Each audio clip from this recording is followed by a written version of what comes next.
할렐루야. 이 시간 시간을 구별하여 주님 앞에 나오신 분들 환영하고 축복합니다. 함께 기도하시겠습니다. 사랑과 은혜가 풍성하신 하나님 아버지 감사합니다.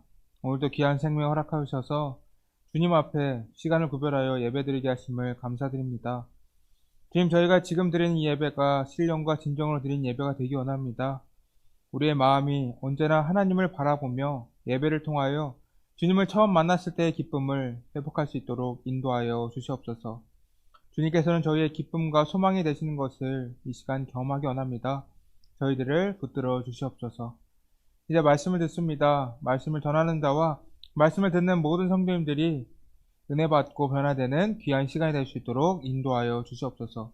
이 모든 말씀 살아계신 예수님의 이름으로 기도드립니다. 아멘. 오늘 우리에게 주신 하나님의 말씀 민수기 27장 12절에서 23절의 말씀입니다. 여호와께서 모세에게 이르시되 너는 아비람 산에 올라가서 내가 이스라엘 자손에게 준 땅을 바라보라. 본 후에는 내 형 아론이 돌아간 것 같이 너도 조상에게로 돌아가리니 이는 신광야에서 회중이 분쟁할 때에 너희가 내 명령을 거역하고 그 물가에서 내 거룩함을 그들의 목전에 나타내지 아니하였음이니라. 이 물은 신광야 가데스의 무리바 물이니라.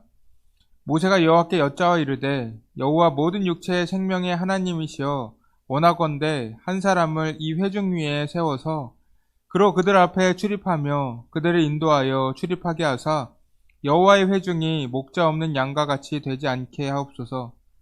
여호와께서 모세에게 이르시되 눈의 아들 여호수아는 그 안에 영이 머무는 자니 너는 데려다가 그에게 안수하고 그를 제사장 엘르아살과 온 회중 앞에 세우고 그들의 목전에서 그에게 위탁하여 내 존귀를 그에게 돌려 이스라엘 자손의 온 회중을 그에게 복종하게 하라. 그는 제사장 엘르아살 앞에 설 것이요 엘르아살은 그를 위하여 우림의 판결로서 여호와 앞에 물을 것이며 그와 온 이스라엘 자손 곧 온 회중은 엘르아살의 말을 따라 나가며 들어올 것이니라. 모세가 여호와께서 자기에게 명령하신 대로 하여 여호수아를 데려다가 제사장 엘르아살과 온 회중 앞에 세우고 그에게 안수하여 위탁하되 여호와께서 모세에게 명령하신 대로 하였더라. 아멘. 어떤 사람이 죽을 때 유언으로 내가 죽거든 와이파이가 잘 터지는 곳에 자신을 묻어달라고 말했다고 합니다. 이 사람은 죽어서도 이 스마트폰을 손에서 놓지 않을 생각이었던 것입니다. 이러한 말에서 알 수 있듯이 정보화 사회를 사는 지금의 세대는 와이파이가 이미 중요한 자원이자 삶의 일부분이 되었습니다.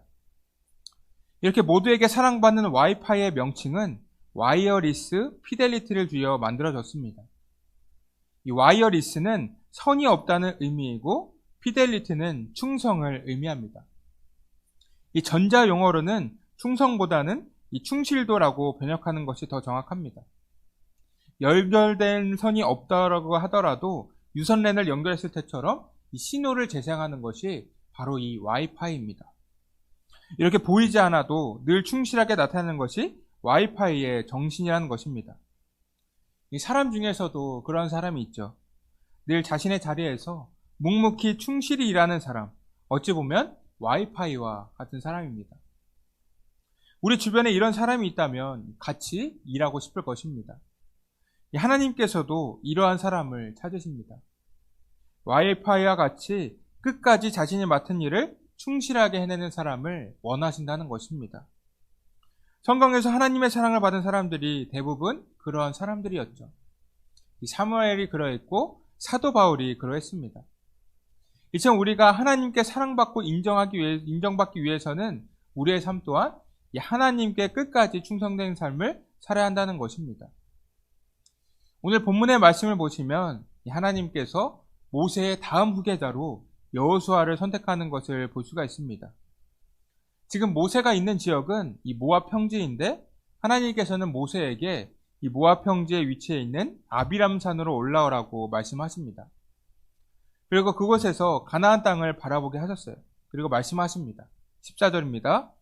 이는 신광야에서 회중이 분쟁할 때에 너희가 내 명령을 거역하고 그 물가에서 내 거룩함을 그들의 목전에 나타내지 아니하였음이니라. 여러분, 이 모세는 하나님 앞에서 굉장히 충성되게 행하였지만 이 무리바에서 하나님을 거역한 일로 가나안 땅에 들어가지 못하게 되었습니다. 무리바에서 어떤 일이 있었습니까? 이스라엘 백성들이 이 무리바에서 물이 없다고 불평불만하던 때가 있었어요. 이때 하나님께서는 모세에게 반석에 명령하여 물을 내라고 말씀을 하셨습니다. 그러나 모세는 이스라엘 백성들에게 화가 나서 하나님의 명령을 따르지 않고 지팡이로 반석을 2번 쳐서 물을 내었습니다. 자신의 분노한 감정을 통제하지 못하여서 하나님의 말씀대로 행하지 않았던 것입니다.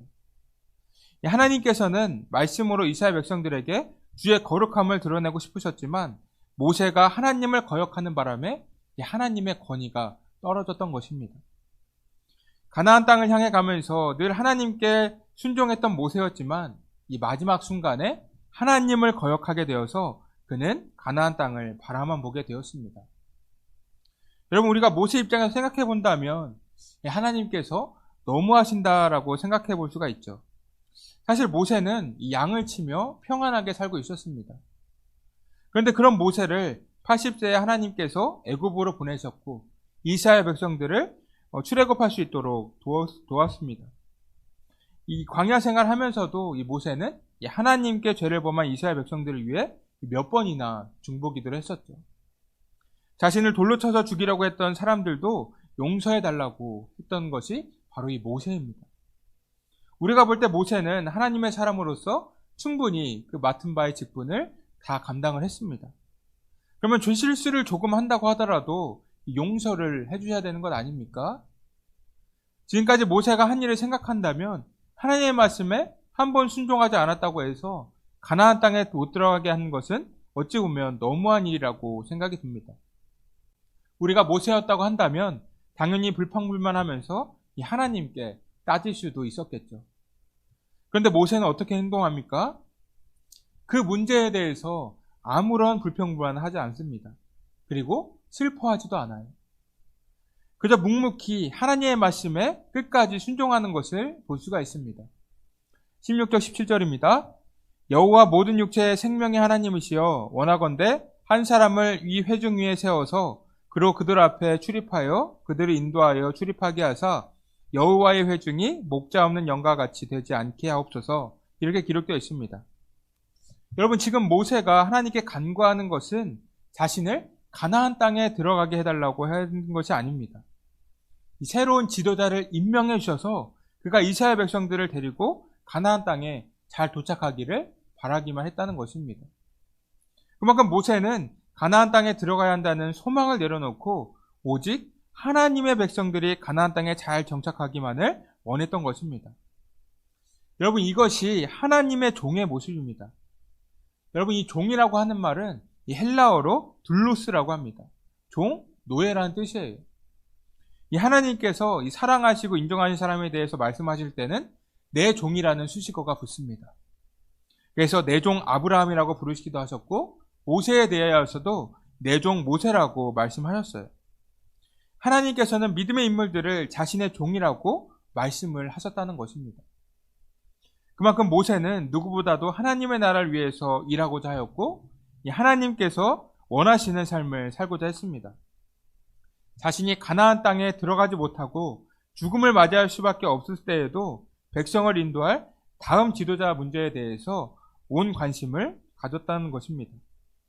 근데 여기서 모세는 자신이 원하는 사람을 지도자로 세우려고 하지 않습니다. 하나님께 모든 것을 전폭적으로 맡기는 것을 볼 수가 있어요. 여러분, 우리가 만약 우리가 가진 자리를 누군가에게 물려준다고 가정했을 때 우리가 볼 때 일을 굉장히 잘하는 사람이나 우리가 신뢰할 수 있는 사람을 정해서 결정하지 않겠습니까? 다른 이에게 그 선택을 맡기진 않는다는 말입니다. 그러나 모세는 그 결정을 전적으로 하나님께 맡긴 거예요.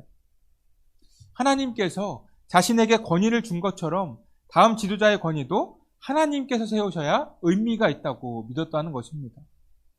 그래서 그는 하나님께 다음 지도자를 선택해달라고 말하는 거예요. 18절입니다. 여호와께서 모세에게 이르시되 눈의 아들 여호수아는 그 안에 영이 머무는 자니 너는 데려다가 그에게 안수하고, 이렇게 되어 있습니다. 하나님께서 모세를 대신할 사람을 세우셨는데 그것이 바로 여호수아였다는 것입니다. 여러분, 이 여호수아는 우리가 잘 알고 있는 인물이죠. 그에게는 가장 두드러진 특징이 있는데 이 갈렙과 더불어 1세대 사람들 중 유일하게 가나안 땅에 들어간 인물입니다.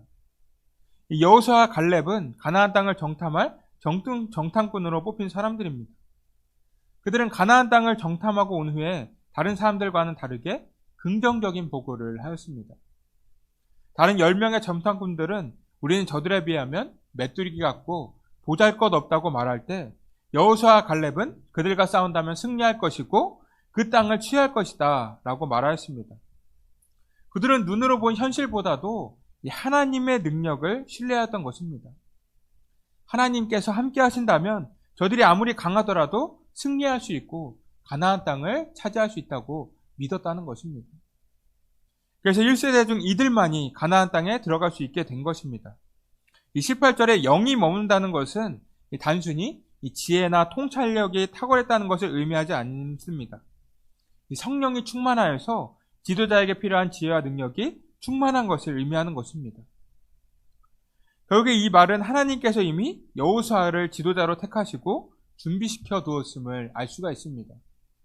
그래서 하나님께서는 대제사장을 데려다가 그에게 안수하게 하시고 온 회중 앞에서 그를 지도자로 인정하도록 만드셨습니다.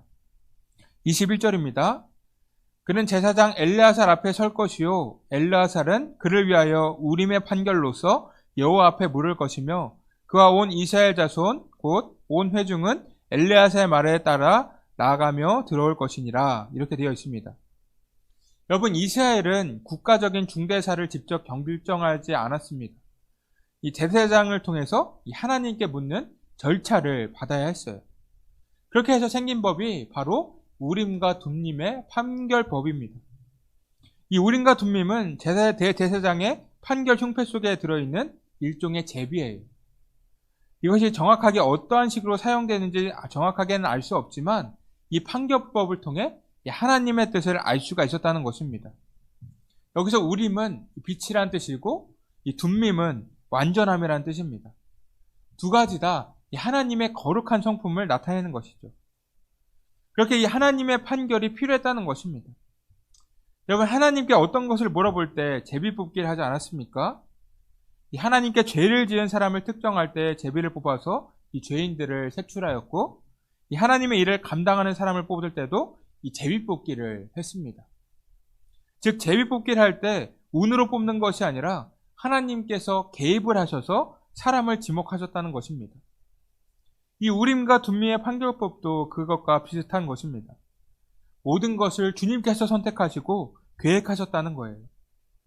이것을 모든 사람들 앞에서 보여준다고 하면 이스라엘 백성들도 여호수아를 제대로 따를 수가 있습니다.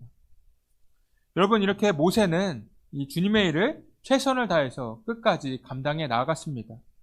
비록 주님께 징계를 당하는 일이 있었다고 하더라도 그는 그것을 서운해하지 않고 끝까지 주님의 일을 해 나갔습니다. 이것이 하나님의 종된 자의 삶입니다. 하나님께 서운한 일이 있다고 하더라도 하나님께서 명하시는 것을 끝까지 수행하는 것, 그것이 우리들이 나아가야 할 방향이라는 것입니다. 여러분, 우리 또한 이 모세와 같은 삶을 살아야 합니다. 모세는 이 가나안 땅에는 들어가지는 못하였지만 하나님의 충성된 종이었습니다. 신명기 34장 7절을 보시면 모세는 죽을 때에도 눈이 흐리지 아니하였고 기력이 쇠하지 않았다고 기록되어 있습니다. 이 성경에서 눈은 단순히 안 보이는 것이 아니에요. 하나님과의 관계를 의미하는 것입니다. 사무엘상 3장 1절에서 2절을 보시겠습니다. 아이 사무엘이 엘리 앞에서 여호와를 섬길 때에는 여호와의 말씀이 회개하여 이상이 흔히 보이지 않았더라. 엘리의 눈이 점점 어두워가서 잘 보지 못하는 그때에 그가 자기 처소에 누웠고, 이렇게 기록되어 있습니다. 엘리는 이 제사장임에도 한나가 울면서 기도하는 모습을 보고 이 술에 취한 것이라고 생각하였습니다. 이 영적인 지도자로서 성전에서 이 성도의 마음을 위로하고 격려해줘야 하는 사람인데도 그것을 알아보지 못하고 한나를 혼냈던 것입니다. 그뿐만이 아닙니다. 자신의 아들들, 이 홈리와 비냐스가 하나님께 범죄하는 것을 아는데도 불구하고 그것을 고치려 하지 않았습니다. 이것을 보면 이 눈이라는 것은 나이가 들어서 나쁜 것만을 의미하는 것이 아니라 영적인 상태를 의미하는 것이라고 볼 수 있습니다. 눈이 어두워졌을 때 그는 하나님께서 하신 말씀을 듣지 못하였고 그 뜻대로 살지도 못하던 것입니다. 하나님의 대제사장이었고 사사였음에도 이 엘리는 하나님의 종답게 살지 못하였다는 거예요. 즉 하나님의 일을 하면서도 성령 충만하지 못했다는 것입니다. 이와는 다르게 모세는 죽는 순간까지 하나님과의 관계가 좋았다는 의미입니다. 끝까지 성령 충만하였고 하나님의 명령에 순종을 하였습니다. 이 37장 4절 보시면 성경에서 최고의 칭찬이 나오는 것을 볼 수가 있어요. 이스라엘의 모세와 같은 선지자가 일어나지 못하였다, 이렇게 되어 있습니다. 여러분 구약 성경을 보시면 하나님께서는 수많은 선지자들을 이스라엘 백성들에게 보내셨습니다. 우리가 잘 알고 있는 사람들부터 겉으로는 드러나지 않았지만 하나님을 믿는 수많은 선지자들이 있었죠. 그런데 이들과 모세는 비교를 할 수가 없었다는 것입니다. 선지자로서 모세를 능가하는 존재가 없었다는 말이에요. 그만큼 모세는 하나님께 끝까지 충성되게 행하였기 때문에 하나님의 사랑을 받았던 것입니다. 그렇게 마지막까지 충성을 다한 인물이 바로 모세였다는 거예요. 여러분 우리가 삶을 살다 보면 하나님께서는 왜 이렇게 불공평하실까 느낄 때가 있을 거예요. 그러나 그것을 불합리하다고 생각하지 말고 끝까지 충성하며 나아간다면 우리도 주님께 인정받는 사람이 될 수가 있습니다. 우리가 교회를 다니는 이유가 하나님의 충성된 종이 되기 위한 것 아닙니까? 하나님께서 원하시는 삶을 끝까지 살아가는 것, 그것이 우리의 믿음 생활이 되어야 하는 것입니다. 여러분들이 모두 주님 앞에 충성되게 행하길 원합니다. 그래서 우리 모두가 모세처럼 하나님께 사랑받는 종이 다 되시기를 주님의 이름으로 축복합니다. 이 시간 기도하기 원합니다. 첫 번째로는 우리들이 주님의 종으로서 주님 한 분만 바라보고 주님께서 맡기신 일에 최선을 다하게 해달라고 기도해 주시고, 두 번째로는 우리에게 연락하신 분들과 많은 분들의 건강을 위해서 기도해 주시기 바랍니다.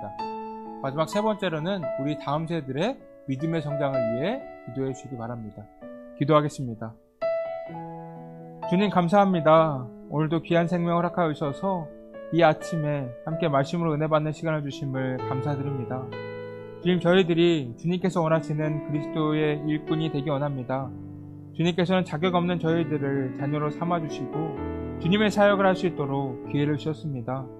저희들이 주님 한 분만 온전히 바라보며 주님께서 원하시는 사역만을 잘 감당할 수 있도록 인도하여 주시옵소서.